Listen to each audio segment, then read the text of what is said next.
Hello and welcome to the Radiate Wellness Podcast with your host, metaphysician, Reiki master, and hypnotherapist, Christy Clemens Hoffman. Each week, we will discover teachings, tips, and tools to radiate your best life ever with practitioners, authors, and luminaries to help you on your path.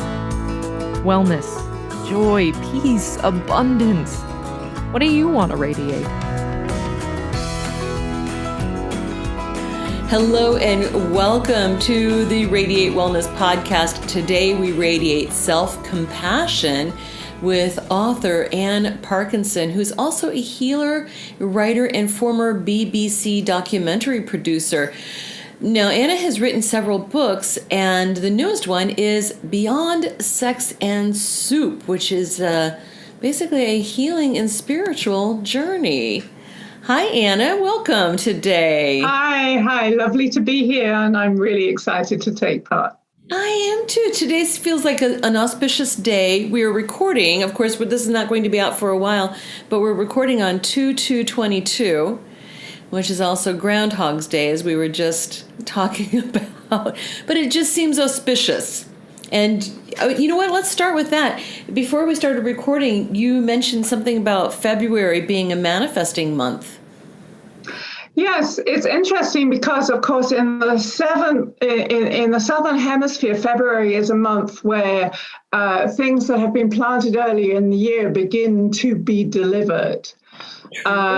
In the Northern Hemisphere, we have this kind of dark time where we go into the darkness in January and often feel the effects of that deep winter. And yet we also have a tradition within that darkness of setting goals for ourselves, of looking ahead, of asking for things that we want the year to deliver us. But that whole movement in January expands in February to expecting it to be delivered. We have to allow ourselves to have what we ask for and receive it big time. So the more you can specify what you want, the closer you are to getting it. And the more you can expect to receive it, possibly with a date or some kind of a timeline, then the more likelihood it is going to come your way. Not because it's just given to you on a plate, but because you are a energy in motion. You are flowing all the time. So when you can collect your energies, both physical and mental, and focus on a point, then you begin to draw in energy to support you. And that's why it's a really good idea to manifest and express to yourself your desire. Wonderful. I love that. Now, before we started recording, you also talked about how all of the twos, the February 2nd, 2022 was pretty appropriate because of the notion of double vision. Can you tell about that? Double vision has a history with me, both physically and spiritually. And actually, that is really germane to what my book, Beyond Sex and Soup, is all about. Because to take this back a very, very long way, I used to work for the BBC. I was a BBC producer. And at some point in that, I found myself on a self-created trip, but I was in Ladakh in northern India, interviewing the Dalai Lama. And because I was doing an interview to be broadcast on the BBC, I was doing a very political interview, and I was asking him what I thought were serious political questions. And I said to him at one point, what makes you think that the people of Tibet will want you to go back to Tibet, even if you could, because they've been under Chinese governorship for a long time. And, perhaps they're not interested in Tibetan Buddhism anymore. And he said to me, he said, when you are young, you see with one eye and you hear with one ear. And when you get older, you see with both eyes and you hear with both ears. And I thought, I have no idea what you're talking about. And I have no idea how I'm going to convey this to my BBC editors. But I knew that I had something very valuable. And about 15, 20 years later, I became ill with a brain tumor. And over a period of time, there was no way to treat that medically. And I explored healing for the first time in my life because I didn't have any options. And I got it. I just realized that the perspective that healing was exactly the same as my life, but seen from almost, if you like, the other side of the mirror or the other side. And all of these realities were things that I was living. And using this knowledge that what was happening physically in my body was a manifestation of my emotional energy that I had been carrying in my unconscious all my life, gradually I was able to reveal that to myself and disperse it and disperse the tumor. So I thought healing was, I feel that all healing is the same thing. It's just a question of language, of how you do it. Right. But I thought that this was the most amazing thing I'd ever discovered in my life. And I learned how to heal and I became a healer. And eventually, when the tumor had disappeared, I wrote a book called Change Your Mind, Heal Your Body, which was how it worked for me, how I was able to heal the tumor. Wow. And at the beginning of that book, I looked again at what the Dalai Lama had said to me. And I looked at this phrase, when you are young, you see with one eye and you hear with one ear. And when you are older, you see with two eyes and you hear with both ears. And I thought, that's it. This is double vision. It's like the physical is real. The non-physical is also real. And you, as a human being, in your wisdom, you have the capacity to bring the two together, which is a miracle. It's remarkable. And this is the skill that we potentially have as human beings, and we need to learn to develop it. And so for me, the further irony was the very first manifestation of my brain tumor was double vision. Oh my goodness. Looking at you and talking with you now, it's hard to even imagine that you had such a thing as a brain tumor. That's amazing. Well, it was very deep. I look back at this whole story and I cannot help feeling blessed, as you would say that anybody who has been through that kind of suffering and pain and has been lucky enough to survive it will say exactly the same thing, that this pain was my greatest blessing. And that, again, is the point of my new book, Beyond Sex and Soup, because what I'm trying to say is you don't need to wait until you have cancer or brain tumor or some kind of physical difficulty. Many, many of us feel constantly frustrated, angry, blocked, anxious, all things that actually stop you enjoying your life, stop you living the life you want to. And it's in this emotional state, there is pain. It just hasn't manifested as physical yet. And you can use those emotional darknesses in yourself as your personal guide to your individual path, because each one is very carefully appropriate to the spirit and the unique energy that you are. That is beautiful. And so when you started your healing journey after the brain tumor, you said you didn't know much about alternate forms of healing. How did you find out about this? Well, I knew nothing about it. When you have something seriously ill and lovely people come forward and say, oh, try this, try that, go to this person, so forth. And I began to have healing. I thought Reiki was a form of massage. That's how much I knew about it. That's a common misconception.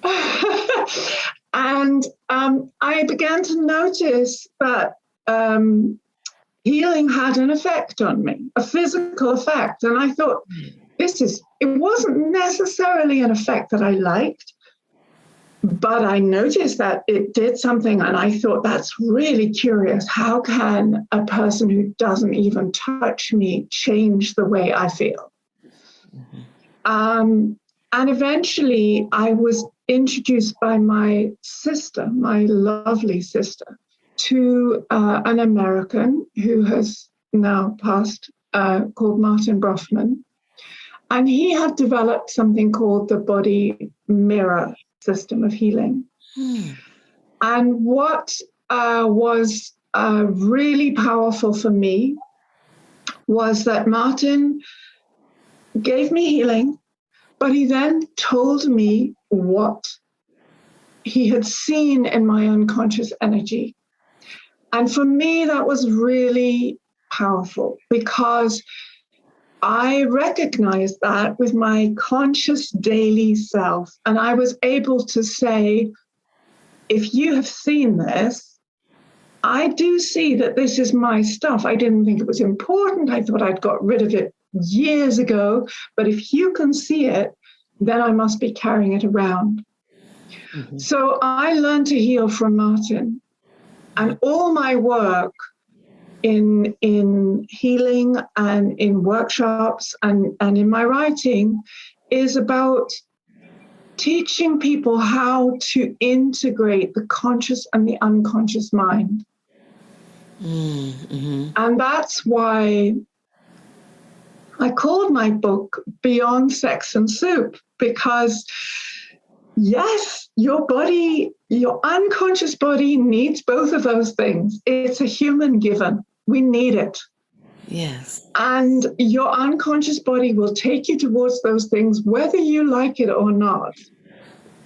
If you can follow the powerful journey that your unconscious body is taking you on, you can direct it, you can learn from it, you can integrate it.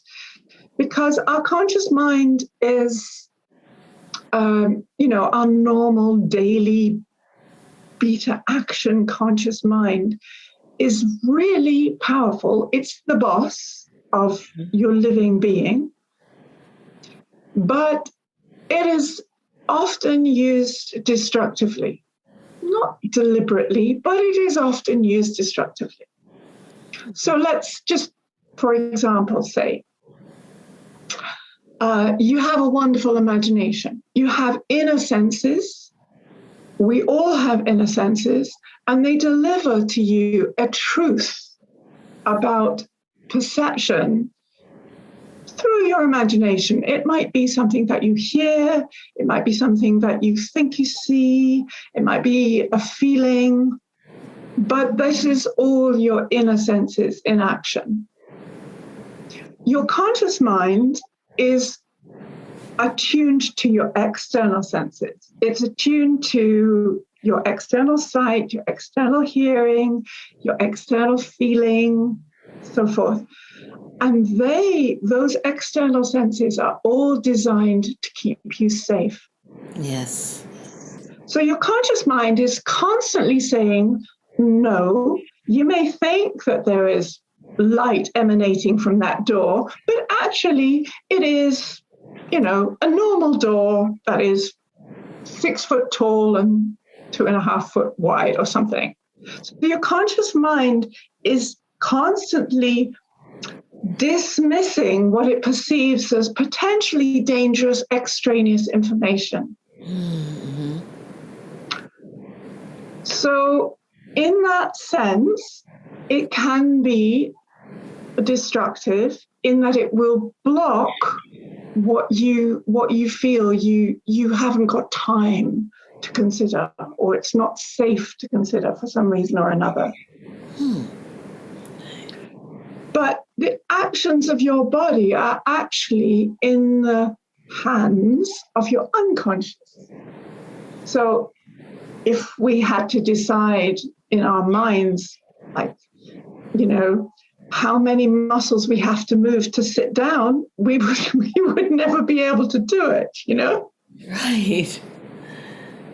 When something goes wrong in your body, it's happening in the unconscious.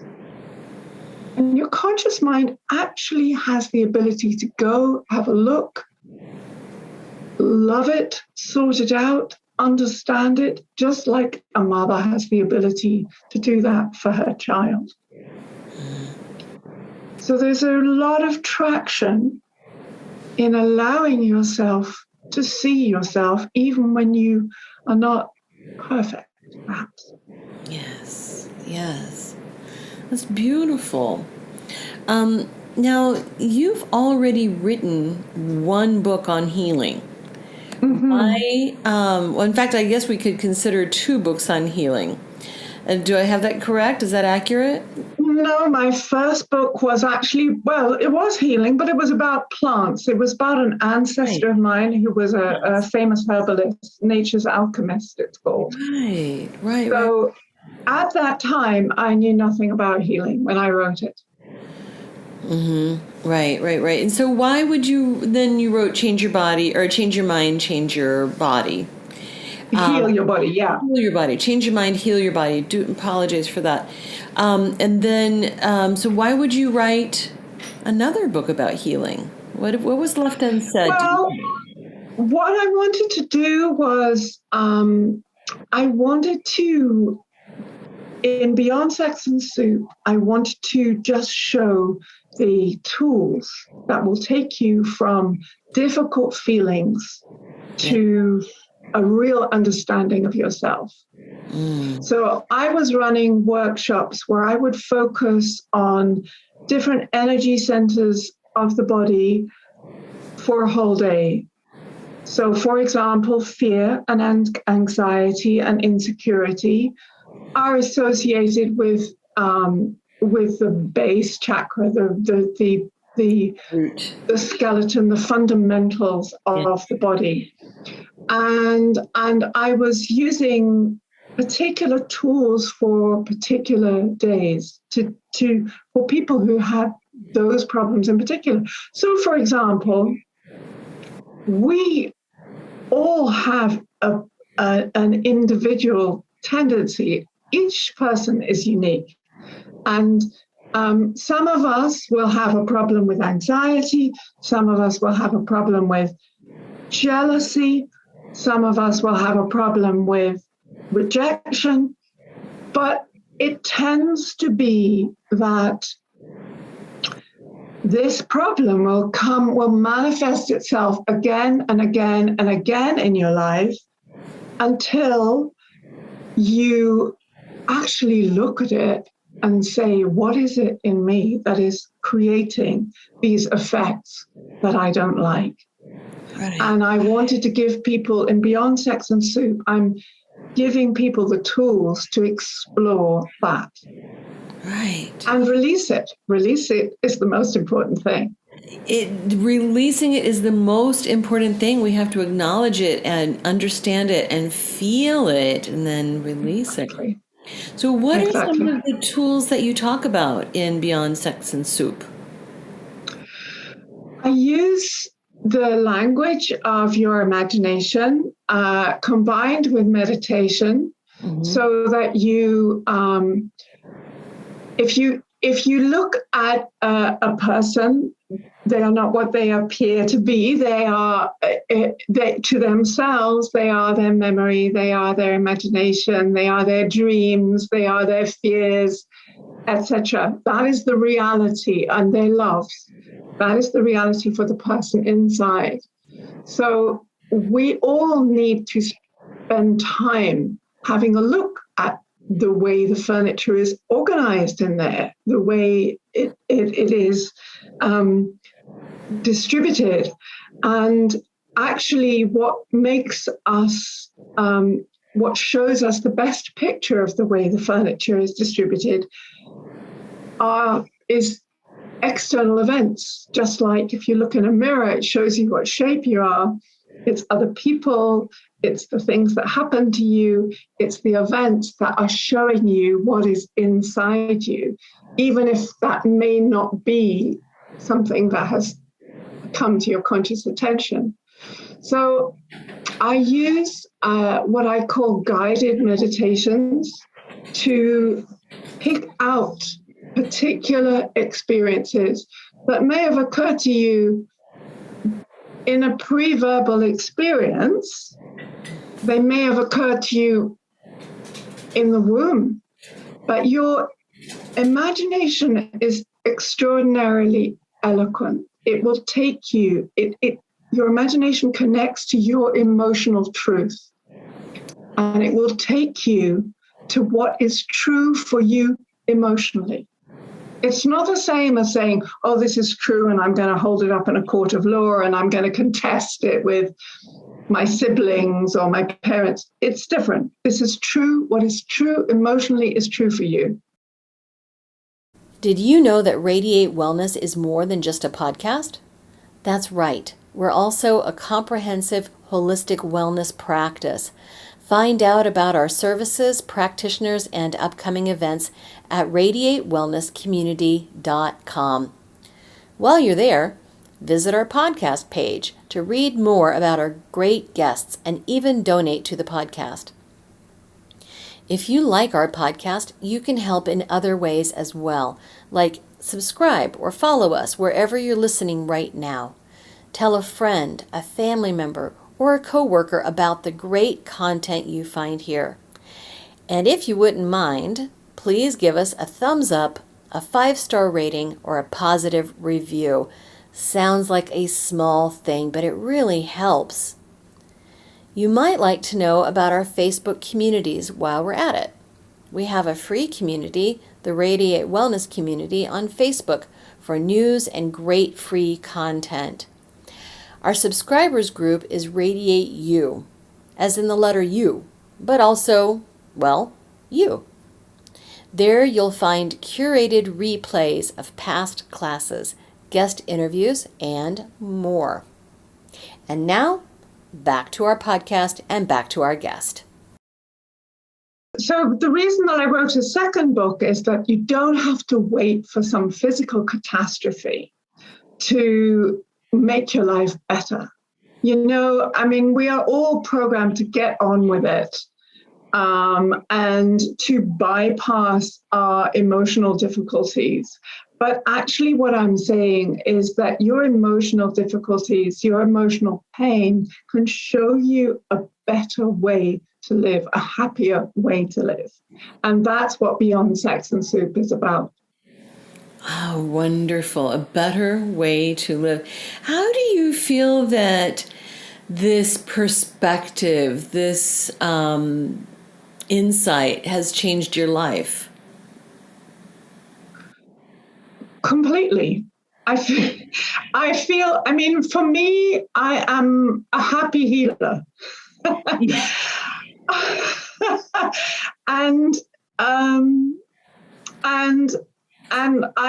mean, I go on learning while I was writing. So I will tell you the story of writing this book. I thought, you know, I want to write down these experiences that I am giving people in workshops because although I love to heal people, my aim when I'm working with somebody to heal them is to give them the tools to stand on their own feet. Yeah.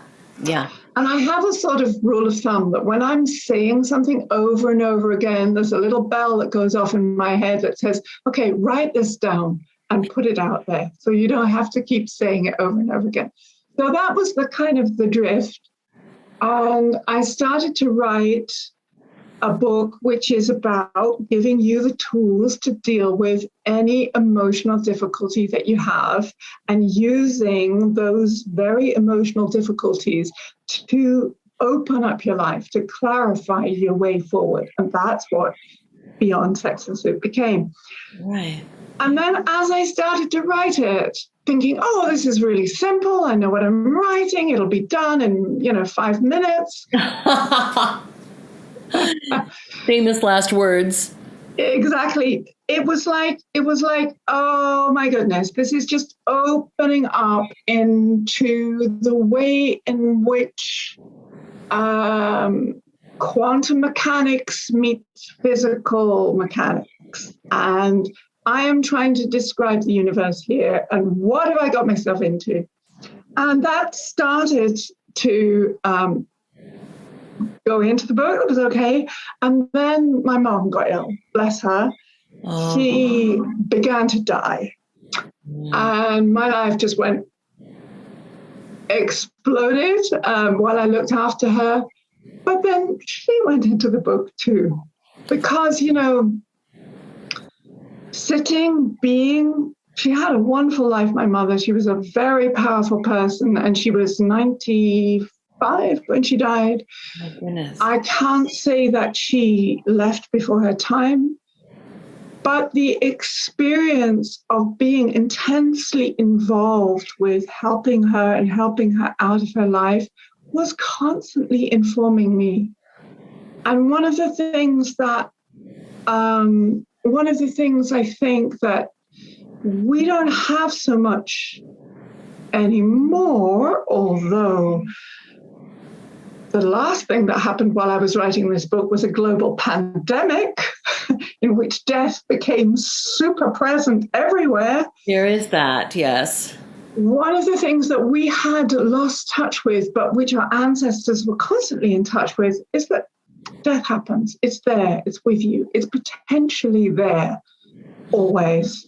And that has the effect of making you really value your life, your physical strength, your ability, yes, and really appreciate, the day when the sun shines or the peacock flashes its tail. And I wanted that. That's gone in the book too. That juxtaposition between someone who has loved life but can no longer see or do those things. And the potential that we have to make every day that we live better, stronger. Absolutely. That is beautiful. Now, you talked about your mother and how she had lived to a very ripe old age and had made some of these realizations, but you've had other family members go before you who've done some remarkable things that kind of show up in your work as well. Can you talk about that? So while I was beginning to write Beyond Sex and Soup, I found one of the catalysts was that I pulled a book out of the bookshelf, and it was an old book about yoga that belonged to my grandfather. I think it was published in the late 1920s or 1930s. It must have been one of the very first Western books about yoga. Wow, yes. And it was written by a friend of his. And inside this book, there were some typed sheets, and each one was headed Most Secret. Really? So I read these, and some of the information was electric. And I thought, we have lost this. It has to go into a book. And so it has gone into Beyond Sex and Soup. My grandfather's notes that were headed Most Secret. Although and you have to read the book to find out, the reason why they were headed most secret wasn't quite what I thought it was. Of course. Oh my goodness. Well, yeah, the 1920s, my gosh, that was before anybody was talking about yoga. Well, let me tell you something else. I remember my grandfather, who used to stand on his head every day, wearing his tie so it flopped over his face for 5 minutes. I remember when I was 3 years old, him trying to teach me the lotus position. And I couldn't do it. My legs just did not seem long enough. And I remember him saying to me, well, if you can't do it now, you'll never be able to do it. And, that's why I can do the lotus position. Because you're going to show him wrong? Exactly. Bless you. And then there's also, in addition to your grandfather, there's John Parkinson, Yeah. a famous 17th century herbalist. Yeah. Well, that was the first book I wrote. And again, what I'm hoping to convey to people in Beyond Sex and Soup is that your individual path is written all through your family, your history, your genes. And actually, there is so much to discover in it. You don't actually know what it is. So some instinct, the day I knew about John Parkinson's book, he wrote 2 very famous books in the 17th century. And they were the first books about plants in English. And they are absolutely, one of them is monumental. And the other one was called Paradisus Terrestris. And it's a beautiful description of gardens and how to make them and where the plants come from and who gave it to who and also all the medicinal things that they are useful for. And my father had a copy of one of these books because he was supposed to be an ancestor of ours. And the day after my father died, I don't know why, I asked my stepmother if I could borrow this book. And I took it home and I read it. And I fell in love with John Parkinson.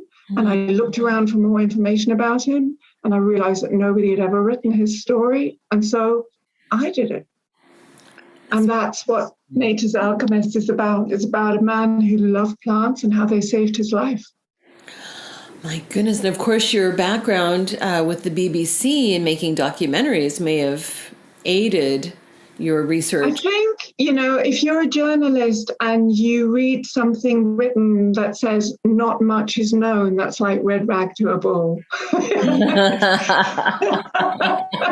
Not much is known. Okay, let's go. Let's go. So that tells me that you grew up as a determined and inquisitive kid, perhaps. Yeah, I wouldn't have thought myself that, but I was the youngest child. I had 2 elder brothers and a stepbrother, and in retrospect, there was quite a strong feeling in my family that girls weren't as important as boys, that they didn't matter as much. I wouldn't say that anybody ever said that to me, except that I couldn't play cricket and I couldn't do this and I couldn't do that. But I guess, a younger sibling will watch and take advantage of the smallest opportunity. And I think I was probably in that position. Right. And then having a proper career, as you put it, in the BBC with the BBC. Proper job. Right, a proper job, right? And what did your family think when you went off in this alternate direction? That's a very good question. I am married to someone who I was married to before I was ill. We've been married for over 30 years. he is absolutely not into healing. However, there's quite a lot of about him in Beyond Sex and Soup because we are complete diametric opposites. When I was ill, when I had a brain tumor, he used to describe my meditation as my medication. Oh, of course. And he was exactly right. I wasn't taking any medication, but I was using meditation, and it did send the tumor away, in my opinion. Right. So he accepts what I do. It's not for him. The rest of my family, I have become curious over the past 15 years, but I probably didn't really mention it for the first 10. Mm-hmm. Now, what did they think when you had this remarkable recovery from a brain tumor? They never said. Oh, really? They were just happy that I was still here, but they never said. Oh, my goodness. No. And so the brain tumor just was no longer there. When you have a physical problem, mm-hmm. two things are going on. One is that it is your body is telling you exactly what's wrong. Yeah. That physical problem contains your emotional language. And if you listen, it's telling you exactly what's wrong. That's the first thing. So you need to go, I mean, you're a healer, you know this, Christy. You need to go into the feeling, and healing is feeling. You can't just talk about it. You need to release it by allowing the feeling to be there again. And this is where self-compassion comes in. You look kindly on that feeling. You're not bad, you're just sad. And that enables you to let it go, to manage your way to let it go. And in Beyond Sex and Soup, I give various ways in which you can do that.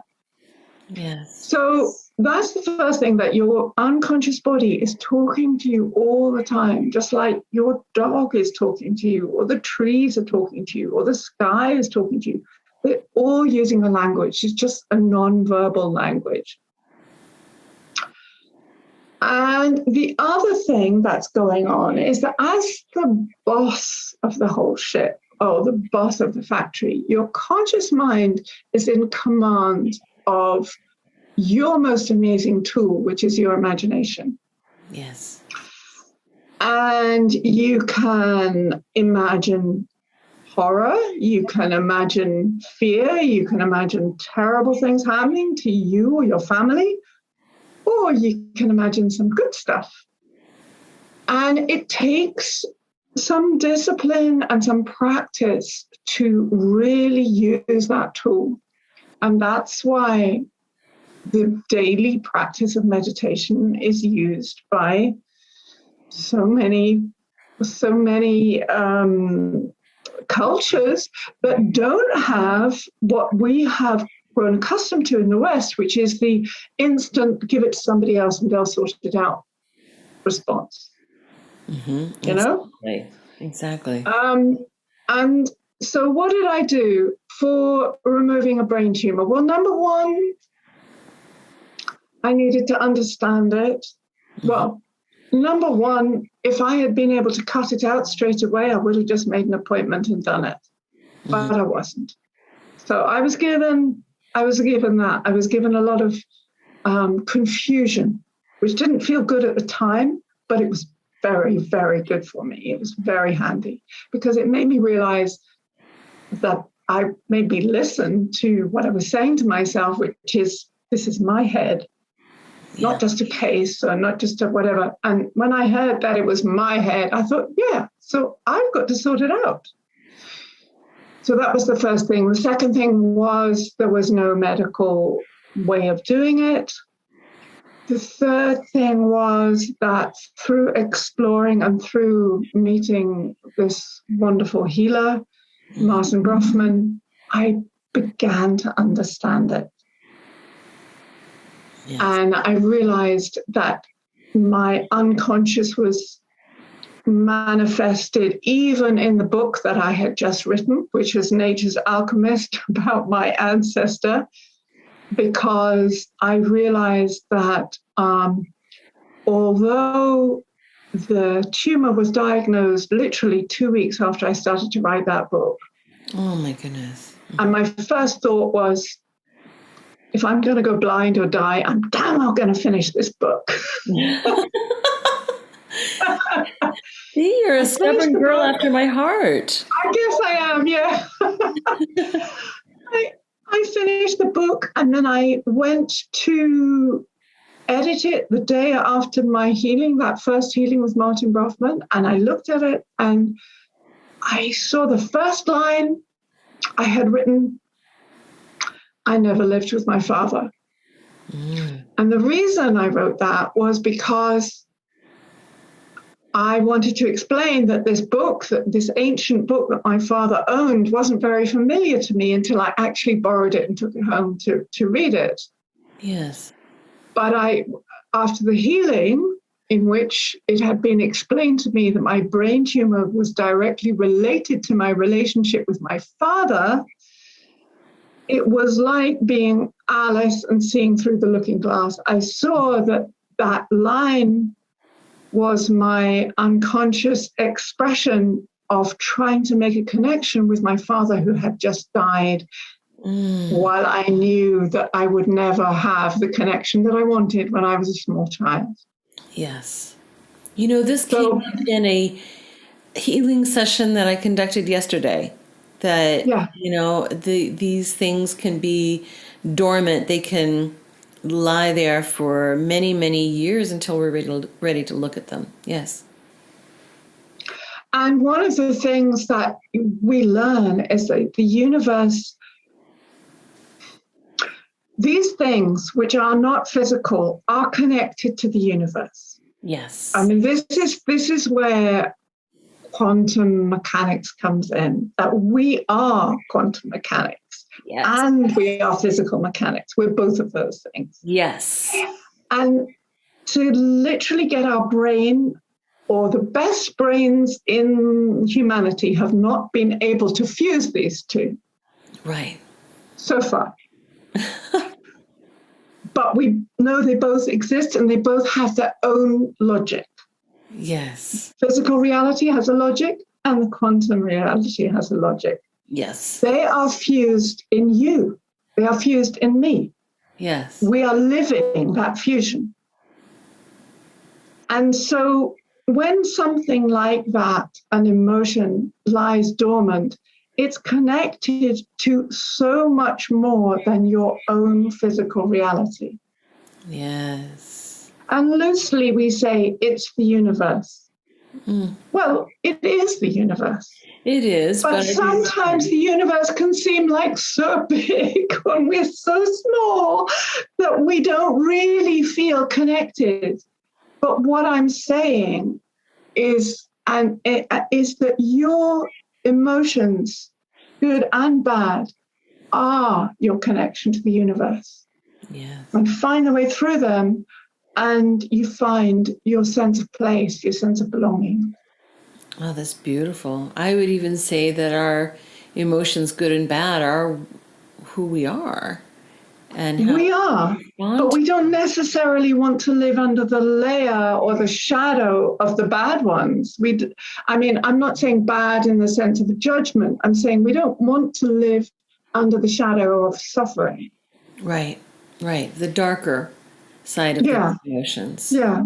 Yeah, for that reason, we really have to connect with them, feel them as uncomfortable as it is, before we can release them. Right. And if you take, like, my experience, all of my discovery has come through dark suffering. Yes. And, well, I say all of my discovery, all of my understanding has come through dark suffering. So that is not bad.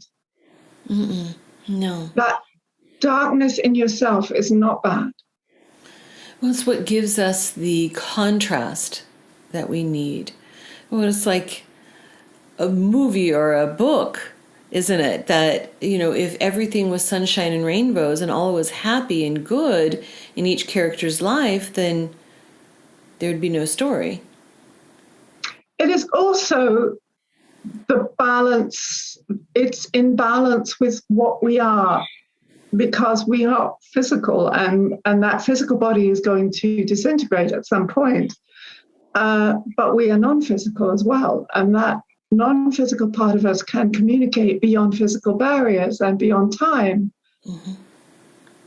And that's amazing. Yes. Well, to me, it's amazing. To me, it's amazing too, Anna, quite frankly, because each and everything in our lives just seems like such a miracle to me sometimes. You know what I mean? So much for our learning and our experiences are created and given to us for our understanding and learning, and it's a miracle. Yes, exactly. I don't know if you're familiar with that phrase of the American yogi Ram Dass, who died fairly recently, but he describes our life as the curriculum. Yes. And I love that, because I feel like, with a curriculum, you have to keep studying the subject until you pass the exam. You do?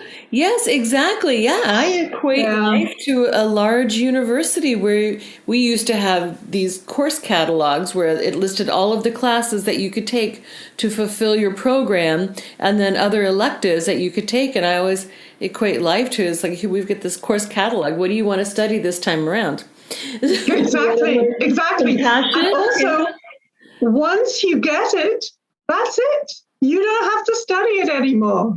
Exactly. So if it's rejection, if it's anxiety, there may be something else, but you don't need to study that lesson anymore. Mm-hmm. Absolutely. Or maybe it's your turn to help someone else study that lesson. Yeah. Be their study partner. Right? So there's so many ways to look at this. Yes. Yeah. So, your book, Beyond Sex and Soup, has been getting some really great reviews. I'd like to share one now. And I know you know this one, of course, because it's in your materials. But it says, Anna Parkinson's book, Beyond Sex and Soup, is a guidebook, a handbook, and a book of wisdom rooted in personal experience and true stories. This book elucidates the ways of self-fulfillment and self-realization. Readers will discover the place of beauty, integrity, mutuality, and spirituality in everyday life in this outstanding and inspiring book. I thoroughly recommend it to all who are seeking healing and wholeness in their lives. This comes from the editor emeritus of Resurgence and Ecologist magazine. I mean, high praise. I was very moved and very, very surprised and delighted. Bless him. Yes, wonderful reviews. And where can we find and read this book? Well, you can get it from any bookshop if you go to bookshops, or you can get it from Amazon, of course. Mm-hmm. It's widely available. The publishers are very good distributors and have lots of agreements with people in different countries. So you can, it depends whether you want to promote good books in your local bookshop. You can drop in and say, get this book for me. If you get it on Amazon, it would be lovely if you would leave a review, because I think that's such a good guide for other people. But yeah, it's available widely. Yes. And I would love to plug your website. What is your website? My website is annaparkinson.com. Good. And so we can connect with you there, find out more about what you do and how you do it, and find out everything wonderful about your books, your workshops, and events. And I'll put that in the show notes as well. Thank you so much. Oh, absolutely. Thank you, Christy. Oh, absolutely, Anna. It's been such a pleasure and such a joy. I really appreciate connecting with you. It's been lovely. And this is really one of the best things that we are able to do now is make connections across untold miles. Absolutely.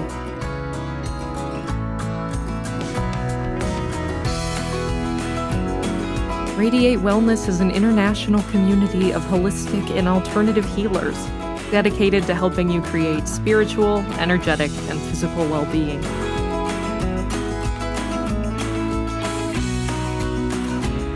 To learn more about our practitioners, services, classes, and events, or to schedule an appointment, visit us at radiatewellnesscommunity.com.